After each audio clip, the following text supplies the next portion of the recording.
आप सभी लोग जानते हैं कि 25 मई 2025 यानी रविवार को पड़ रही है ज्येष्ठ महीने की मासिक शिवरात्रि। और दोस्तों, ये वो तिथि है जो ज्येष्ठ महीने में पड़ने वाली सबसे बड़ी तिथि है, क्योंकि यह रविवार के दिन पड़ रही है और इसका बहुत ही बड़ा और विशेष महत्व होता है। पूज्य गुरु जी ने कहा है, अगर कभी भी मौका लग जाए और ज्येष्ठ महीने की मासिक शिवरात्रि रविवार को पड़ जाए तो आप लोगों को एक चावल के दाने वाला उपाय तो अवश्य ही करना चाहिए। इन दोनों का संयोग बहुत ही कम आता है। और दोस्तों, पूज्य गुरु जी ने अपनी शिव महापुराण की कथा में बताया है, इस दिन आपको एक चावल दाने वाला उपाय तो अवश्य ही करना चाहिए, क्योंकि ऐसा दिन पूरे साल में सिर्फ एक ही बार आता है। और दोस्तों, आप सभी लोग जानते हो कि मासिक शिवरात्रि का अगर सबसे बड़ा कोई उपाय है तो वो एक चावल के दाने वाला उपाय है। तो दोस्तों, इस रविवार के दिन आप लोगों को इस एक चावल दाने वाले उपाय को जरूर करना है। बहुत सारे लोग होंगे जिन लोगों ने इस उपाय को न किया हो, मतलब पूरा साल निकल गया और उन्होंने किसी भी दिन इस एक चावल दाने वाले उपाय को न किया हो। पर दोस्तों, आपके पास एक आखिरी मौका बचा हुआ है जो कि 25 मई के दिन है। तो इस दिन आप लोगों को इस वाले उपाय को जरूर कर लेना है। भले ही आपने पूरे साल भर इस उपाय को न किया हो, पर अगर आपने इस ज्येष्ठ महीने के मासिक शिवरात्रि के दिन अगर इस वाले उपाय को कर लिया तो आपको इस उपाय को करने का वो फल मिलेगा जिसकी आपने कभी कल्पना भी नहीं करी होगी। इसीलिए आप लोग इस वाले उपाय को एक बार जरूर कर लेना, ताकि आप लोगों के हाथ से यह मौका ना जा सके और आपको इस उपाय को करने का फल मिल सके। दोस्तों, यह उपाय पंडित जी ने अपनी अभी की ही शिव महापुराण की कथा में बताया है। जी, इस उपाय को आज हम आपको बहुत अच्छे से समझाने वाले हैं। इस वीडियो को देखने के बाद इस उपाय को समझने के लिए आपको कोई और वीडियो को देखने की जरूरत नहीं पड़ेगी। तो चलिए दोस्तों, उपाय को शुरू करते हैं।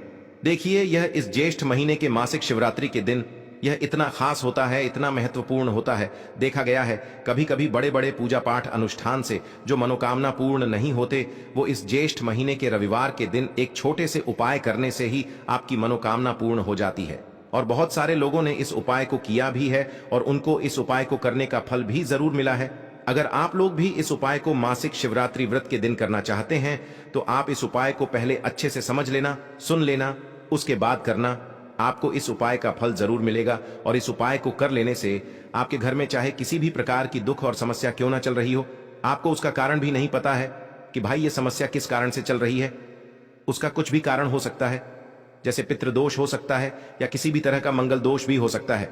तो इस दिन आप लोगों को यह वाला उपाय कर लेना है। ये एक ऐसा उपाय है जिस उपाय को अगर किसी विशेष दिन पर किया जाए तो भाई उस विशेष दिन का जो है वह तो हमें मिलता ही मिलता है, पर हमने उस दिन पर इस उपाय को किया है तो हमें उससे भी बड़ा फल मिलता है और फल बहुत जल्दी मिलता है, क्योंकि आप इस उपाय को बहुत ही बड़े और विशेष दिन पर कर रहे हो।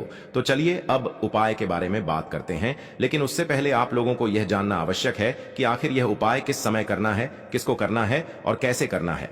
तो चलिए हम आगे आपको वीडियो में एक एक करके बता देते हैं। लेकिन उससे पहले अगर आप लोग हमारे चैनल पर नए हैं तो हमारे चैनल को सब्सक्राइब कर लेना और इस वीडियो को लाइक करके कमेंट बॉक्स में श्री शिवाय नमस्तुभ्यम, ओम नमः शिवाय जरूर टाइप कर देना। और अपने फायदे के लिए, गरीबी दूर करने के लिए इस वीडियो को पूरा देख कर जाना, तभी आपको लाभ की प्राप्ति होगी। यदि आज आपने वीडियो को बीच बीच में से देखा, काट काट कर देखा, तो आपको जीवन में कभी सफलता हासिल भी नहीं होगी। तो दोस्तों, इस एक चावल दाने वाले उपाय को हमें इस मासिक शिवरात्रि के दिन कैसे करना है, किसको करना है, किस समय करना है और कहां पर करना है, ये सारे सवालों के जवाब आपको इस वीडियो में मिल जाएंगे। और जो ये वीडियो देखेगा भाई, उसको एक चावल के दाने वाला उपाय जरूर करना चाहिए, क्योंकि इस दिन चावल दाने का भी बहुत ही बड़ा और विशेष महत्व होता है। और जब बात आ जाए एक चावल दाने की तो ये सोने पे सुहागा वाली बात हो जाती है और ये एक बहुत ही बड़ा उपाय हो जाता है इस रविवार मासिक शिवरात्रि का। अब हम समझते हैं इस वाले उपाय को हमें करना किस समय है। इस एक चावल दाने वाले उपाय को हमें इस मासिक शिवरात्रि के दिन करना किस समय है।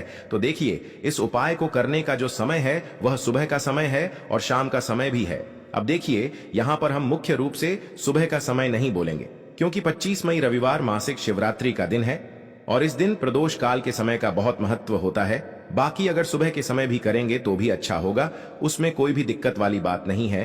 तो चलिए जानते हैं इस विशेष उपाय के बारे में। लेकिन उससे पहले एक प्रार्थना, अगर आप इस चैनल पर नए हैं तो आप इस वीडियो को लाइक करें, चैनल को सब्सक्राइब करें और कमेंट बॉक्स में आप अपनी राशि या अपना नाम जरूर डाल दें, क्योंकि हम राशि से जुड़ा भाग्य भी बताते हैं और भाग्य में चल रही परेशानियों को दूर करने के लिए वह आसान से आसान उपाय भी बताते हैं। तो चलिए अब हम अपने सबसे पहले उपाय की बात कर लेते हैं। देखो, इस उपाय को आप सुबह से लेकर शाम तक कर सकते हैं। तो चलिए बढ़ते हैं उपाय की ओर। देखिए, इसके लिए आपको क्या करना है, एक काली मिर्च लेनी है। देखो ध्यान से समझना, एक काली मिर्च लेनी है और ध्यान देना है कि काली मिर्च कहीं से भी खंडित नहीं होनी चाहिए।